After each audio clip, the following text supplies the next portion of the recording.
Mathilde Dittier, médiatrice scientifique et biologiste à l'Éprouvette.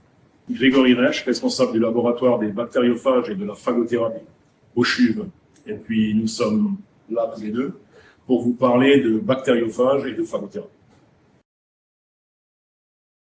Donc une infection bactérienne, c'est le fait qu'un germe bactérien puisse pénétrer dans un organisme et provoquer une maladie qui va générer en général de la fièvre et des douleurs. Dans le laboratoire des bactériophages et de phagothérapie, on s'intéresse particulièrement à des bactéries qui vont provoquer des infections pulmonaires chez les patients mucoviscideux.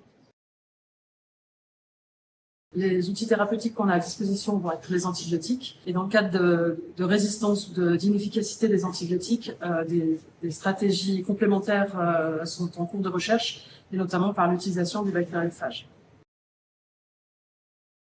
C'est un virus de bactéries, donc c'est-à-dire que c'est un virus qu'on trouve dans la nature, qui va être capable d'infecter une bactérie, et il va être incapable d'infecter une cellule humaine, par exemple. C'est un parasite, donc il va se multiplier à l'intérieur de la bactérie. À la fin, il va exploser la bactérie et donc la tuer. Les bactériophages pourraient être une alternative au traitement par les antibiotiques parce qu'ils fonctionnent avec des mécanismes différents des antibiotiques.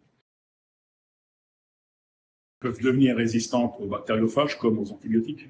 Alors on le voit au laboratoire, quand on mélange un phage avec une bactérie, on arrive à sélectionner assez rapidement des bactéries qui sont devenues résistantes aux bactériophages.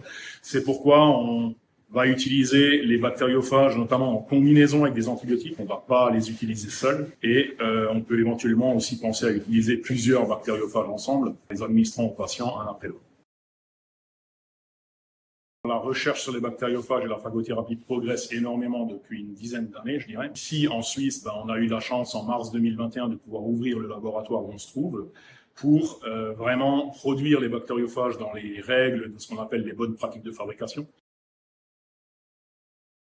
Alors l'avenir des bactériophages en Suisse et en Europe, moi je le vois comme dans un premier temps, occuper une place plus importante que ce que les bactériophages occupent aujourd'hui, notamment à la clinique, avec le développement d'études cliniques, démonstration de l'efficacité des phages. Et dans un futur un peu plus éloigné, je dirais, pourquoi pas utiliser des bactériophages en première ligne pour des infections plus bénignes.